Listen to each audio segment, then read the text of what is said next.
My graduation ceremony is next week. My dad had given me money as a gift to pay for a party. I live mostly with my mom, but they were supposed to be hosting the event together. Dad and I have a rocky relationship. However, after my parents divorced when I was 4, they split custody of me, and he was able to stay a good dad. When I was 10, he met Jane. Jane had 3 kids, twins and a single kid. They married 2 years later, but I would say even before that, I felt like he prioritized her kids over me. He would cancel plans with me if they wanted to do something, and would either do it with them or force me to go and say it was even better than our plans. But for me, it wasn't. Think going for a hike with me versus taking them to an indoor play area, or seeing a movie with me versus the kiddie park. One more example is when I was given a ticket for a concert my dad and I loved. He was supposed to buy a ticket to come with me for some father-son time, but actually spent it on his youngest stepkid who wanted their room painted. He told me at the last minute, and it hurt. There are other times stuff like this happened. He didn't show up at the hospital when I broke my arm because one stepkid was getting their tonsils out and wanted both him and his wife there. Instead, he told my mom over the phone that he was proud of me for being brave and understanding, even though I never said that. When I would bring this stuff up to him, he'd tell me it was natural to feel jealous of sharing his attention. That was all he would say. In 2019, he told my mom he would split the cost of a trip I wanted to go on with one of my clubs because she didn't have the money all by herself. Mom had her half saved. We told my dad he needed to pay. He said bills were tight and it was the twins' birthday and the money needed to go on something for them. He told me we could do something as a family when the trip happened instead. I told him to forget it. He was making it clear who was more important, and I was going to stay with my mom where I mattered. So mom borrowed money to cover the other half of the trip. Dad told me he regretted making me feel less important, and we were working on things, and the graduation money was given about a month ago. Then a week ago, he called and told me how one of the stepkids was being bullied, how bad of a time they had, and with that money they could help cheer them up for their birthday. I was angry. I hung up. Then 2 days later, I showed up at his doorstep, gave him the money and told him I didn't want to see him or his new family at my graduation, that he had chosen who was more important, so he better stay out of my life. His stepkids and 2 younger bio kids were there. I didn't stick around. He called and told me we needed to talk it out like adults and that it had hurt the kids' feelings. His wife freaked out on me, so I blocked her. Am I the idiot? As a mom with kids from 2 marriages, I will say not the idiot. Your dad consistently and constantly chose everyone else above you. This is not okay. Making and breaking promises is disgusting. Saying one thing and then backing out is gross. And asking for the money he gifted you back? No, just freaking no. He is not a father. He's a spineless idiot who deserves nothing from you. You needed a father, and he was absolutely not it. And I'm sorry. I hope you go no contact with him now. He's going to apologize with half nothing and say how sorry he is, and then do what he's always done. Or he's going to try and guilt you into apologizing for something that was never your fault in the first place. To be honest, you don't need such a crap father in your life. He's made his bed. Let him lie in it. You are a strong person, and with this weight off your back, you'll soar even higher. Some people might try and make you feel bad for this. You'll get stuff like, you should be the bigger person. Nope. Nope to all that. He's the parent, and he was the adult during all those years.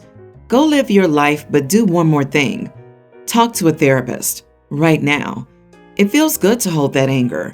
It burns and makes you feel strong, but it's an illusion.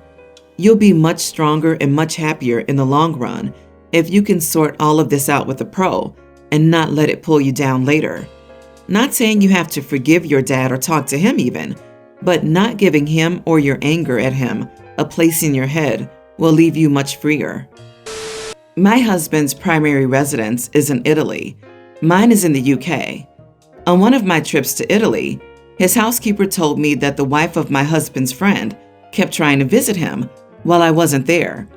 She said she came over every single day, even though most days he wasn't home or was working from home, so he didn't even say hello to her. We went out together as a group, so I brought it up to her when it was just the two of us and asked her to stop. I told her my husband doesn't like being disturbed while working, so she should arrange something instead of just turning up. She waved me off and acted like it was no big deal. I asked her several times to stop, but she continued to do it the moment I was back in the UK, every single time. In the end, I was so fed up that I contacted her husband and asked him to tell his wife to stop. He wasn't aware that this was happening and said he would speak to her. His wife is now angry at me and is claiming I'm implying things about the type of woman she is. She also said I was treating her like her husband's property, and I was pathetic for telling him instead of just admitting she made me insecure. My husband is mostly indifferent, but also told me I had caused chaos in their friendship group, as everybody knows what's happening, causing a lot of gossip. Am I the idiot? Info. Why didn't your husband tell you? If it weren't for the housekeeper, would you still not know? Why didn't your husband handle this? Why did you need to be the one telling this woman to stop by if it's your husband being disturbed? He didn't think it was important and didn't realize how often she was coming over, since he wasn't always home and his housekeeper never told him. I probably wouldn't know if it wasn't for her. He thought she would get bored alone since she rarely saw him anyway. Girl, the housekeeper doesn't tell him who his visitors are, but calls you in England to tell you? She sees him every day, but please don't be so naive. If she weren't doing anything wrong, she wouldn't care that her husband found out. That housekeeper is the best friend we all need in our lives. This sounds so shady, almost like the husband doesn't mind all that much. It shouldn't take the wife finding out through the grapevine from his cleaning lady to make this stop. Most husbands would know this is just wrong, not buying it. I hope I'm wrong, but it sounds like he enjoys it. It should be him who tells the friend's wife to stop coming to their house when he's alone. OP, you're not an idiot, but ask your husband why he didn't bother. My 26 male, brother Aiden, 23, moved into a house with a friend, Carson, of his, a few months ago. Although the house is pretty small, it's only a few years old, and it has 3 bedrooms. I've fallen on some hard times recently. I lost my job and I broke up with my girlfriend, so I currently don't have a steady source of income. My parents have talked about Aiden letting me stay with him temporarily, since he has an extra bedroom in his house. Aiden was reluctant, but he agreed to let me move in with him for a couple of months. He told me that I had to follow a few rules while living with him. He told me I had to clean up after myself and that I couldn't touch his or Carson's stuff. He also told me that I had to pay my share of the rent, $580 a month, and that I had to find a job within 4 months. He gave me some weekly chores: laundry, mowing the lawn, cleaning the kitchen. I thought these rules were pretty pretentious, honestly. I felt like I should be able to relax in the house that I'm currently living in, and I feel like Aiden's acting too much like a parent, and he's my little brother. I've honestly been spending the last 2 months just relaxing and playing on my PlayStation. I occasionally do my chores though, and I've been looking for a job, but I haven't accepted a job offer yet. One day, Aiden came home from work, demanding that I pay him the last 2 months of rent. Since I didn't have a job, I didn't have an adequate amount, so I gave him what I had, $400. Aiden asked where the rest of it was, and I told him that I had given him all my money. I had spent some money on personal expenses while I've been living with Aiden too. Aiden then started screaming at me, saying he's sick and tired of putting up with how lazy and messy I am. Aiden was complaining about how he constantly had to remind me to do my chores, and that I always left the living room and kitchen a mess. He also yelled at me for how I've been spending my money, and that I needed to accept a job already. I told him I'd fallen on hard times, and that he needed to be more sympathetic towards this. I also told him that he knows I'm a bit messier, and that I shouldn't have to change my ways for him. Aiden told me that I'm living in his house, and that I'm fortunate enough that he's letting me stay here. However, he also told me that he wouldn't hesitate to kick me out on the curb if I didn't find a job or pay the rent within the next 2 months, and that I was being a mooch. I asked him if he would make me homeless, and I also said that I felt like he was being ridiculous. He left the house shortly afterward, frustrated. Aiden complained about this to our parents, and they told me that I needed to listen to Aiden because he's nice enough to let me stay, and what he's asking of me is normal to ask of a roommate. According to Aiden, Carson has also repeatedly asked him when I'll move out. I'm honestly a little conflicted about the situation. What do you think? You are the idiot. Your brother's rules were simply how to behave like an adult in a shared living space. My guess is your brother was explicitly clear since he knew it would be hard for you to manage this. And he was right. You need to get your act together. I don't understand how he thought these rules were not simple or even just implied when you live with roommates. Obviously, his brother knew him and knew he had to spell these rules out for him explicitly. OP, get a job, be an adult, and get out of his house if you aren't going to respect it. I'm 26 too, and I can't imagine not having a job and just playing games all day. Come on, it sounds like you're not trying, dude. I have 2 daughters, Lena, a young teen, and Zoe, nearly adult. I've always encouraged them to try rather than care about grades for their schooling. I've always found work ethic, resilience, and responsibility to be more critical than smarts alone. So I would say that's what I always focused on. School is properly back this year, so my wife and I decided to reward them if they did well. I would say the expectations were clear and about them behaving well rather than grades. The girls' semester report came out yesterday. While the main focus is academics, each subject grades and comments on behavior in class.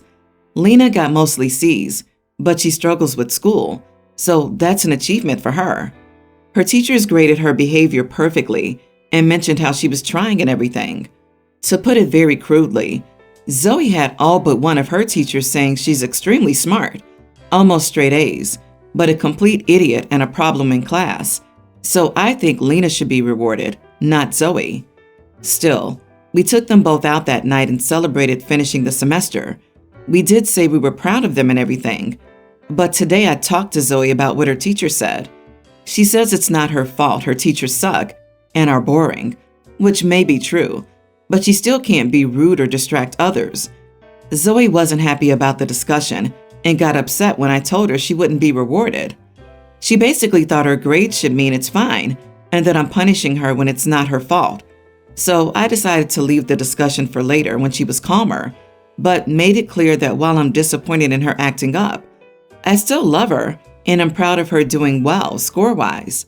It seemed to have calmed by this evening, but Zoe overheard Lena talking to my wife about deciding on her reward and got angry again.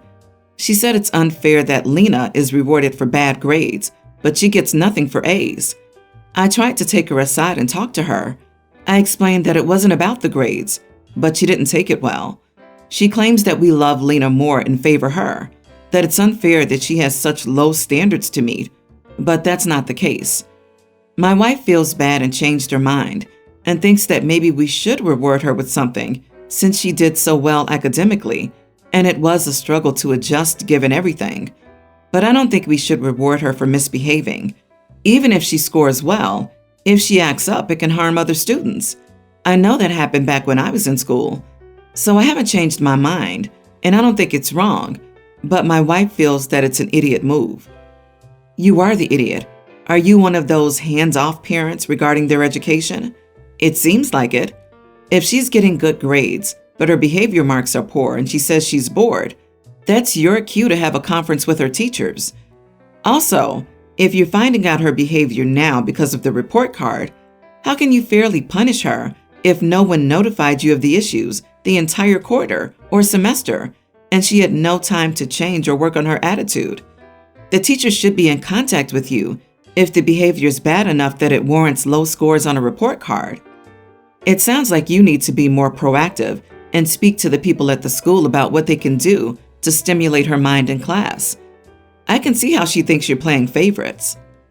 OP is teaching his daughter that grit, achievement, and hard work is less valuable than being a reserved, quiet, good girl. Moreover, teachers tend to regard girls as obnoxious for the same behavior seen as assertive in boys.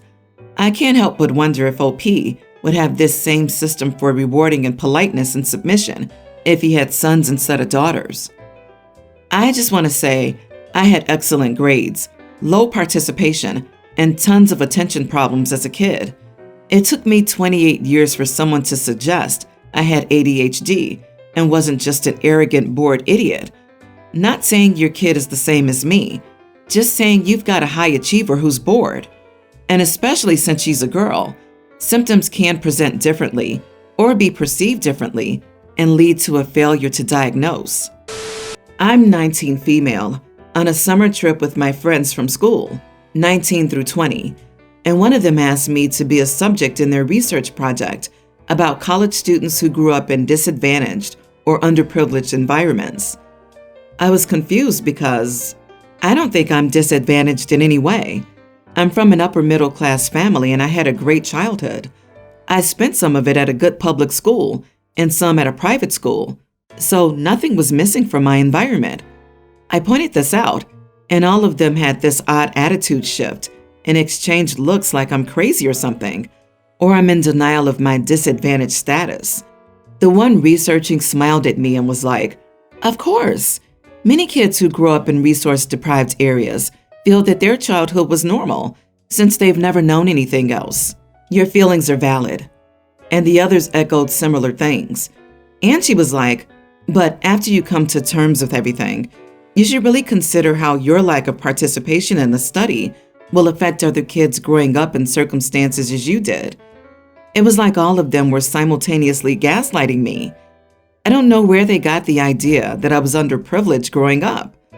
I'm not sure if it's a regional thing because they're all from the Northeast and they think Midwestern people are poor, or if since they all went to boarding schools, they think I'm disadvantaged because I didn't go to one.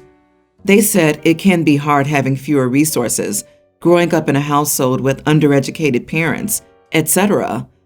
They basically said I'm failing underprivileged youth by not talking about my experiences as an underprivileged youth. I find it demeaning and insulting to my family because my dad has a great job and several degrees, and my parents gave us a great childhood. We're in the top income percentile where we live, and I find their comments derogatory to my parents. Not the idiot. Your friend is on the low knowledge, high confidence end of the Dunning-Kruger graph regarding sociology. You presented reasons that exclude you from the underprivileged demographic. Don't let them gaslight you. Not the idiot. You're right. This is demeaning and insulting.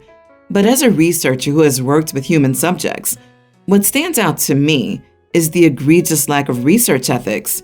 Who trained you for this research project? I don't think it would be going too far to find out who their advisor is for this research and contact them for a quick chat about this experience. Even if she is an undergrad, her behavior demonstrates a systemic failure as a student researcher and everyone in her chain of command for this project. Not only is your friend being offensively elitist by imposing this identity on you because you're in some ways not like them, but they're also trying to dictate how you should behave and donate your time to their project. Your so-called friend is an arrogant and condescending idiot with an air of superiority. Find new friends.